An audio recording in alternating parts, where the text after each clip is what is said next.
एग्रीरियल relations की हमारी story जो है वो तब तक कंप्लीट नहीं होगी जब तक हम एक class of people country side में जो रहते थे, जो एग्रीकल्चर के ऊपर ही मतलब उनका पूरा जो इनकम का सोर्स था, लाइवलीहुड था, वो एग्रीकल्चर के ऊपर डिपेंड करता था, लेकिन वो डायरेक्टली एग्रीकल्चर प्रोडक्शन के प्रोसेस में पार्ट नहीं लेते थे।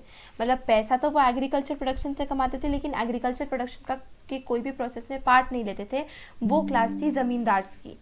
ठीक है, तो जो ज़मींदार थे वो लैंडेड प्रोप्राइटर्स थे, मतलब उनके पास बहुत बड़ी बड़ी लैंड होती थी, उनकी बहुत ही सोशल और इकोनॉमिक प्रिविलेजेस होती थी, सोसाइटी में अच्छी खासी उनकी स्टेटस होता था, पोजीशन होता था, क्योंकि उन रूरल सोसाइटी में उनका स्टेटस जो था वो सुपीरियर माना जाता था, बहुत बड़ी बड़ी लैंड्स इनके पास होती थी। ओके, कास्ट जो था वो एक फैक्टर था जिसने ज़मींदार के स्टेटस को और भी ज़्यादा ऊपर बढ़ा दिया था। एक और फैक्टर जो था वो था कि वो कुछ सर्विसेज परफॉर्म करते थे स्टेट के लिए, जिसे कहा जाता था खिदमत। जो ज़मींदार थे उनके बहुत पर्सनल लैंड्स होते थे जिनको कहते थे मिल्कियत, जिसका मतलब होता है प्रॉपर्टी। तो बहुत बड़ी बड़ी प्रॉपर्टीज़ इनकी होती थी। मिल्कियत लैंड जो थे वो प्राइवेट यूज़ ऑफ ज़मींदार्स के लिए कल्टिवेट किए जाते थे, और इसके ऊपर वो लेबर को हायर करते थे, सर्वेंट्स वगैरह को, कि अपनी ज़मीन पे काम करने के लिए। जो ज़मींदार्स होते थे वो अपनी प्रॉपर्टी को बेच भी सकते थे, गिरवी रख सकते थे, जो चाहे वो अपनी लैंड्स के साथ कर सकते थे। ज़मींदार जो थे वो अपनी पावर को इस फैक्ट के साथ भी डिराइव करते थे कि वो रेवेन्यू भी कलेक्ट कर सकते थे स्टेट के बिहाफ में, एक ऐसी सर्विस जिसके लिए उनको फाइनेंशियली कंपेंसेट किया जाता था। मतलब एक रेवेन्यू स्टेट के लिए कलेक्ट करेंगे और उसका कुछ रेवेन्यू वो अपने खुद के लिए भी रख सकते थे। तो मिलिट्री रिसोर्सेज के ऊपर उनका कंट्रोल होता था, उनके पास उतनी मिलिट्री पावर भी होती थी, तो ये भी एक उनका सोर्स ऑफ पावर था। ज़्यादातर जो ज़मींदार्स थी उनके बहुत बड़े बड़े किलाचास थे, मतलब फोर्ट्रेसेस थी, वहाँ पर वो रहते थे, और उनकी खुद की आर्म्ड कंटिजेंट भी थी, जिसमें कैवलरी, आर्टिलरी, इन्फेंट्री तक भी लोग थे। मतलब हम देख सकते हैं कि ज़मींदार काफ़ी पावरफुल एक ग्रुप था। तो अगर हम इनकी सोशल रिलेशन को विजुअलाइज करेंगे मुगल कंट्री साइड में एक पिरामिड के उसमें, तो ज़मींदार जो थे वो सबसे ऊपर आते थे, सबसे टॉप पे आते थे। अबुल फजल के अकाउंट जो है वो अपर कास्ट को इंडिकेट करते हैं, ब्राह्मण राजपूत को इंडिकेट करते हैं। ब्राह्मण राजपूत कंबाइन जो थे वो ऑलरेडी एक बहुत ही अच्छा खासा कंट्रोल रूरल सोसाइटी के ऊपर इस्टेब्लिश कर चुके थे। वो ये भी बताते हैं एक फेयरली लार्ज रिप्रेजेंटेशन, एक इंटरमीडिएट क्लासेस के थ्रू बहुत अच्छा रिप्रेजेंटेशन देखने को मिलता है, और लिबरल स्प्रिंकलिंग ऑफ मुस्लिम ज़मींदार। तो ये सब लोग जो थे इनका अच्छा खासा और पावरफुल प्रेजेंस हमें रूरल सोसाइटी में देखने को मिलता है। जो कंटेम्प्रेरी डॉक्यूमेंट्स है वो हमें एक ऐसा इंप्रेशन देते हैं कि जो कॉन्क्वेस्ट है वो जो है वो सोर्स ऑफ ओरिजिन रहा कुछ ज़मींदार्स के लिए। ठीक है, मतलब कि वो किसी एक लैंड के ऊपर सबसे पहले कब्जा करते होंगे, और फिर उस लैंड को जब जनरेशन पास डाउन करा जाता होगा, तब जाके वो फिर ज़मींदारी इतनी बड़ी बड़ी इस्टेब्लिश कर पाते होंगे। तो जो वीकर पीपल होते थे उनको डिस्पोजेस करा जाता था, मतलब उनकी पावरफुल मिलिट्री चीफ्टेन जो होते थे, मतलब मिलिट्री के जो पावरफुल वो होते थे, चीफ होते थे, वो क्या करते थे, जो वीकर लोग होते थे उनसे उनकी लैंड ले लेते थे, और इस तरीके से अपनी ज़मींदारी को एक्सपांड भी करते थे। ये जो है वो अनलाइकली होता था कि स्टेट जो है वो ऐसे इस तरीके से ज़मींदार जो अपनी दादागिरी दिखाते, अगर मैं करेक्ट वर्ड यूज़ करूँ तो, कि स्टेट उसको अलाउ करती होगी, ऐसा बहुत लगता तो नहीं है, जब तक कि वो एक इम्पीरियल ऑर्डर को फॉलो ना करे। तो मतलब या अगर इम्पीरियली मतलब एक ऑर्डर आता है सनद, जिसको कहते हैं कि आप जाके स्टेट के ऊपर कब्जा कर लो, हो सकता है क्योंकि टैक्स पे नहीं करे, ऐसा कुछ, तब ऐसा होता होगा, वरना ऐसा लगता नहीं है कि स्टेट इतनी इसको पावर को, शो ऑफ पावर को या शो ऑफ अग्रेशन को जो ज़मींदार कर रहे हैं कि कब्जा कर लेते, ये करते, इसको अलाउ करती होगी। ज़्यादा इंपॉर्टेंट इसकी ये थी कि जो ज़मींदारी कंसोलिडेशन की जो स्लो प्रोसेस थी, जिसको सोर्सेज में डॉक्यूमेंट करा गया है, तो इसमें क्या था, नए नए लैंड्स का कोलोनाइजेशन था, राइट्स को ट्रांसफ़र करा जाता था स्टेट की ऑर्डर्स पे या फिर परचेज के थ्रू। तो ये प्रोसेस जो थी ये परमिट करती थी लोगों को कि जो कि लोअर कास्ट के थे, और to enter the rank of zamindars, मतलब परचेज के थ्रू आपने लैंड खरीद ली, या फिर स्टेट जो थी वो ऑर्डर करा, तो आपकी ट्रांसफ़र ऑफ राइट्स हो गया कि किसी और से आपके पास लैंड आपके नाम के अंडर में आ गई। तो इससे जो लोअर कास्टेस होती थी वो भी ज़मींदार की रैंक तक पहुंच जाती थी, जब ज़मींदार को बेचा जाता था, या फिर बहुत जल्दी खरीद लेते थे जो लोअर कास्ट के लोग रहते थे। ठीक है, एक कॉम्बिनेशन ऑफ फैक्टर्स थे जो कि क्लैन और लीनिएज बेस्ड ज़मींदार्स को पावर देते थे, जैसे कि जो राजपूत और जट्स होते थे वो ऐसी स्ट्रैटेजीज़ को अडॉप्ट करते थे जिससे वो लैंड के ऊपर, यानी बहुत बड़ी बड़ी लैंड्स के ऊपर नॉर्दर्न इंडिया में अपना रूल इस्टेब्लिश करते थे, अपनी कंट्रोल कंसोलिडेट करते थे। और इसी तरीके से जो पेजेंट पैस्टोरलिस्ट होते थे, जैसे कि सेरक्रोप्स होते थे, वो पावरफुल ज़मींदार से ही निकल के आते थे सेंट्रल और साउथ वेस्टर्न बंगाल के एरियाज़ में। ज़मींदार जो थे वो कोलोनाइजेशन को वो करते थे, एग्रीकल्चर लैंड का जितना भी कॉलोनाइजेशन था वो उनके अंडर में होता था। वो कल्टीवेटर्स को सेटल होने में हेल्प करते थे और उनको हर तरीके से कल्टीवेशन के मीन्स प्रोवाइड करते थे, पैसे, सीड्स वगैरह ये सब चीज़ें, कैश लोन्स प्रोवाइड करते थे। तो इस तरीके से वो कहीं ना कहीं अपना कंट्रोल और अपनी पावर एक्सरसाइज करते थे। ज़मींदारी की खरीदी और बेची जो थी वो एक एक्सेलरेटेड प्रोसेस थी मोनेटाइजेशन के लिए कंट्री साइड में, मतलब accelerated the process of monetisation, मतलब कंट्री साइड में पैसे का मोनेटाइजेशन होना किसी चीज़ का, मतलब ज़मींदारी अगर बेची या खरीदी जाती थी तो उससे पैसा एकदम फ्लो में आ जाता था। इसके एडिशन में ज़मींदार जो थे वो अपने प्रोड्यूस को अपने मिल्कियत लैंड से अपने प्रोड्यूस को बेचते थे। मतलब एक एविडेंस शो करते हैं कि जो ज़मींदार थे वो अपने मार्केट्स को, हार्ट्स थे, इसको इस्टेब्लिश करते थे जिसमें जो पेजेंट्स है वो अपना प्रोड्यूस बेचने के लिए आते थे। जो हार्ट है वो आज भी होता है, तो अपने लैंड्स के ऊपर, अपने मिल्कियत लैंड्स, मतलब जो उनकी प्रॉपर्टी थी उसके ऊपर वो ऐसे हार्ट्स को ऑर्गेनाइज कर देते थे। और यहाँ पे बहुत अलग अलग पेजेंट्स जो थे वो अपना प्रोड्यूस बेचने के लिए आते थे और इसके लिए ज़मींदार को कुछ ना कुछ ज़रूर शेयर शायद मिलता होगा। तो ऐसा बहुत कम ऐसा डाउट है कि ज़मींदार जो थे वो एक्सप्लॉयटेटिव क्लास थे, इसके बारे में कोई डाउट नहीं है। ये बात बिल्कुल ट्रू है, बहुत क्लियर है कि ज़मींदार जो थे वो बहुत अपनी पावर को एक्सप्लॉयट करते थे, यूज़ करते थे, अब्यूज़ करते थे। पेजेंट्स के साथ उनका रिलेशन जो है उसमें रेसिप्रोसिटी भी होती थी, पैटर्नलिज्म होता था, पैट्रोनेज होता था। मतलब दो एस्पेक्ट्स थे जो इस व्यू को इन्फोर्स करते। क्या व्यू है? सबसे पहला, भक्ति सेन जो थे वो कास्ट बेस्ड और अदर फॉर्म्स ऑफ ऑपरेशन जो है उसको कंडेम करते थे।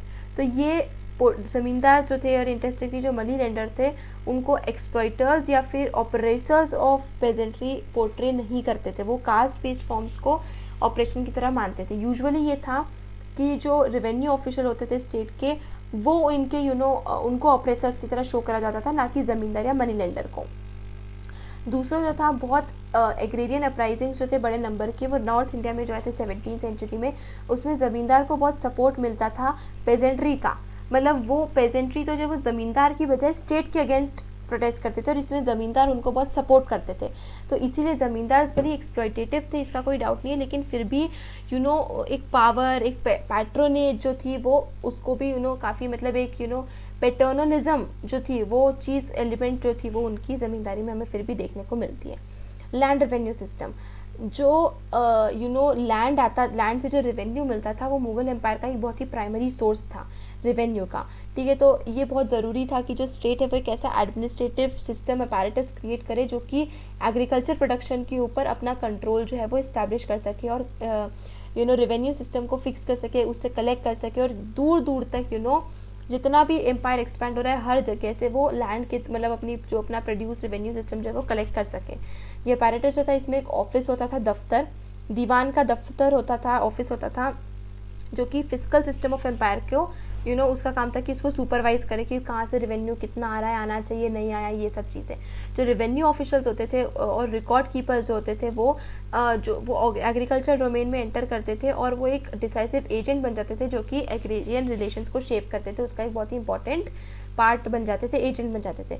जो मुगल स्टेट था वो बहुत कोशिश करता था कि सबसे पहले स्पेसिफिक इन्फॉर्मेशन को अक्वायर कर सके कि यार एग्रीकल्चर लैंड कितना बड़ा है, इससे कितना रेवेन्यू आना चाहिए एम्पायर में, और ये लैंड क्या प्रोड्यूस करता है, कितना प्रोड्यूस करता है, और ये सब इन्फॉर्मेशन कलेक्ट करने के बाद फिर वो एक टैक्स इम्पोज करता है लोगों के ऊपर कि अच्छा इस लैंड से इतना आना चाहिए और आपको इतना पे करना है। तो जो लैंड रेवेन्यू अरेंजमेंट था इसमें 2 स्टेजेस थे। पहला स्टेज था असेसमेंट करना, कि पहले असेस करा जाएगा कितनी बड़ी लैंड है, क्या प्रोड्यूस करा जा रहा है, उसकी मार्केट वैल्यू कितनी है, इससे कितना प्रॉफिट हमें मिल सकता है, कितना रेवेन्यू पे करना चाहिए। और दूसरा काम था एक्चुअल कलेक्शन, मतलब सच में जाके कलेक्शन करना। जामा था वो अमाउंट असेस्ड था, मतलब कितना अमाउंट यहाँ से आ सकता है उसको कहते थे जामा। एक हमने कैलकुलेशन के थ्रू एक कैलकुलेट करें कि यार इतना अमाउंट यहाँ से आना चाहिए। और हसील जो था, हसील मतलब एक्चुअल अमाउंट जितना कलेक्ट हुआ। तो एक लिस्ट ऑफ ड्यूटीज़ थी अमील गुजर की, जो कि रेवेन्यू कलेक्टर था। अकबर ने ये डिक्री करा था कि he should strive to make cultivators pay in cash, the option of payment in kind was also to be kept open. तो ये अकबर ने, मतलब जो अमील गुजर थे, अमील गुजर मतलब रेवेन्यू को जो कलेक्ट करता था, उसको ऐसा था कि अकबर ने एक इंस्ट्रक्शन दे रखा था कि यार आपको यही कोशिश करना है कि जितना भी पेमेंट है वो आप कैश में ही लो।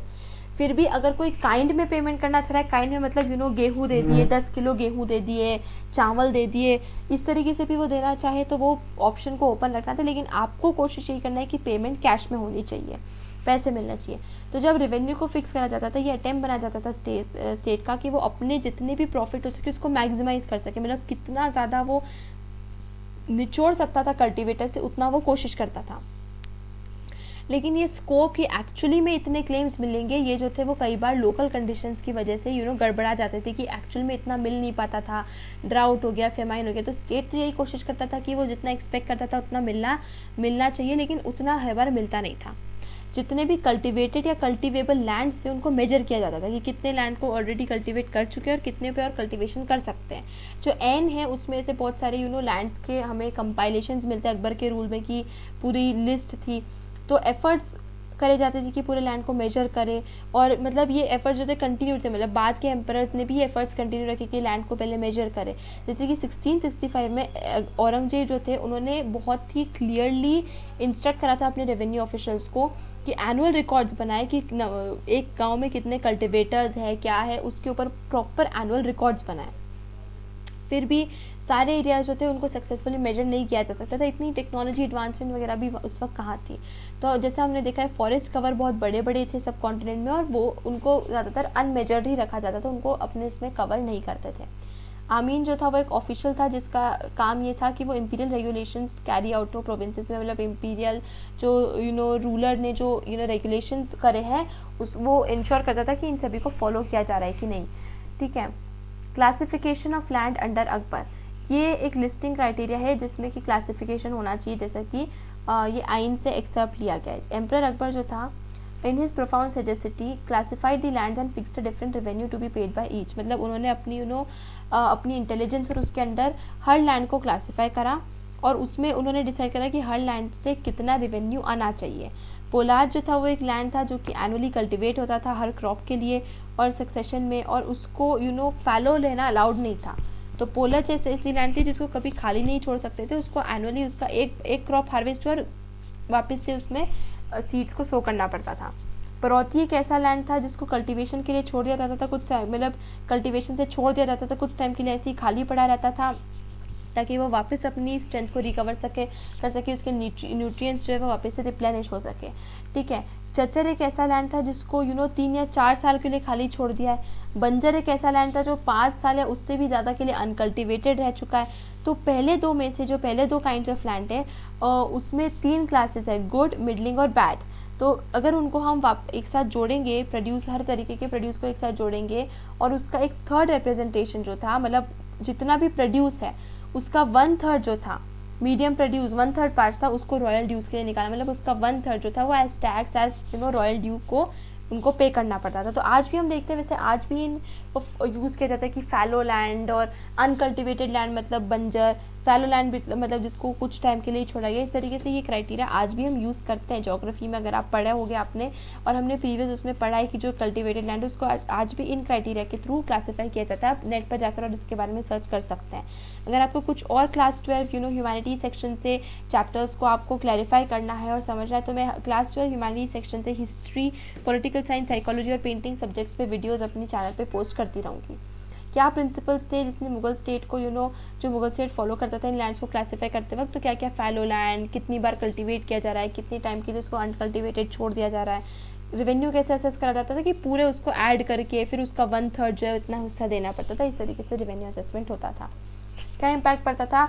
Expansion of empire would have led on land revenue collection. तो आई थिंक जितना ज़्यादा एम्पायर एक्सपैंड होता जाता तो उतना ज़्यादा उनका लैंड रेवेन्यू ज़्यादा बढ़ता जाता था, क्योंकि ज़्यादा एम्पायर एक्सपैंड हो रहा है उतनी टेरिटरी उनके अंडर में आती जा रही है और उतना रेवेन्यू जो है वो उनको इंक्रीज मिलते जा रहा है। बाबर का रेंज देखिए ये था, इतना था।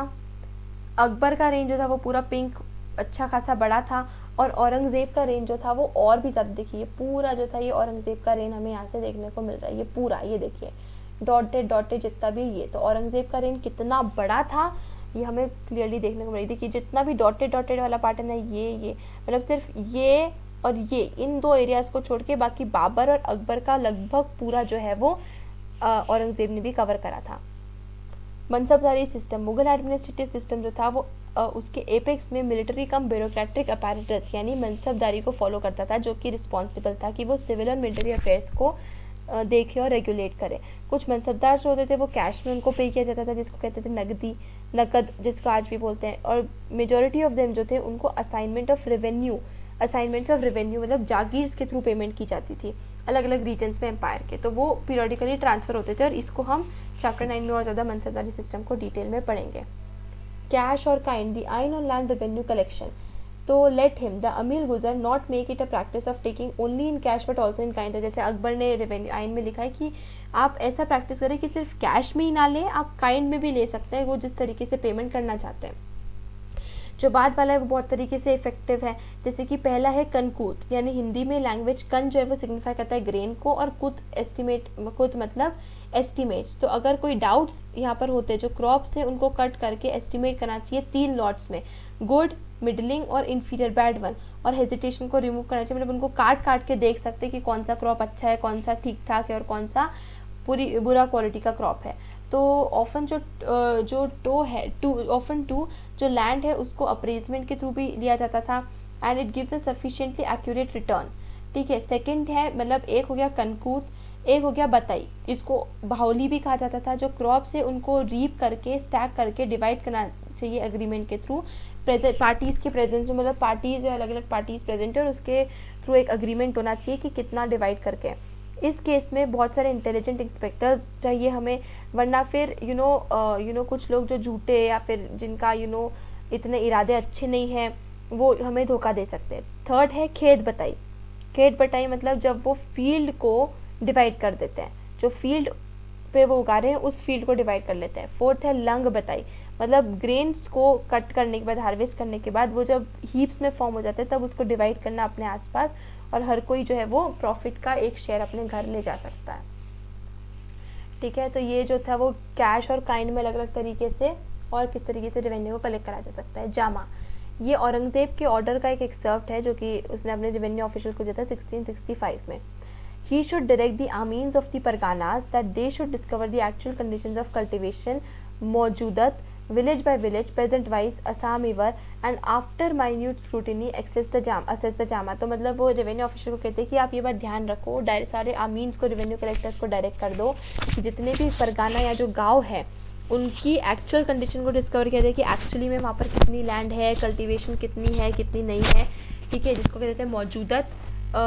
गांव विलेज बाय विलेज उस चीज़ को देखें, पेजेंट वाइज देखें कि हर एक किसान के अंदर एक गांव में कितना वो है, इस तरीके से डिटेल्ड पूरा रिकॉर्ड होना चाहिए। और बहुत ही माइन्यूट स्क्रूटिनी, बहुत ही डिटेल्ड असेसमेंट के बाद उसके जामा को असेस करो कि कितना रेवेन्यू आना चाहिए। फाइनेंशियल इंटरेस्ट यानी किफ़ायत ऑफ द गवर्नमेंट को ध्यान में रखते हुए, और वेलफेयर ऑफ पेजेंट्री मतलब ये दोनों चीज़ें ध्यान में रखते हुए कि यार हमें भी प्रॉपर रेवेन्यू मिले और जो पेजेंट्स हैं उनको भी बहुत ज़्यादा नुकसान ना हो। Why do you think the emperor insisted on a detail survey, ताकि कोई भी तरीके से डिसेप्शन ना हो, प्रॉपर्ली उनको रेवेन्यू मिलता रहे, हर लैंड से कोई भी जगह छूटे ना, किसी में भी असेसमेंट की कमी ना हो कि हो सकता है उसका प्रोड्यूस हो रहा है वो 2 लाख रुपए का, और रेवेन्यू उन्होंने बहुत ही कम उस हिसाब से वो करा, इस तरीके से कुछ भी नहीं होना चाहिए, इसलिए detailed assessment. What difference would each of the systems of assessment and collection revenue have made to the cultivator. अलग अलग होते होंगे क्योंकि अगर ज़मीन में होते होंगे तो उसका डिफरेंस, उसका इम्पैक्ट कल्टिवेटर के ऊपर अलग पड़ता होगा। तो ये बेसिकली कल्टिवेटर के लॉस या प्रॉफिट पे है कि अगर पैसे देगा तो उसका इफेक्ट अलग पड़ेगा, प्रोड्यूस देगा तो उसका इफेक्ट अलग पड़ेगा, उससे मतलब कितना कल्टिवेटर दे रहा है उसकी पार्ट में, उसके ऊपर डिपेंड बहुत कुछ फ़र्क पड़ता है।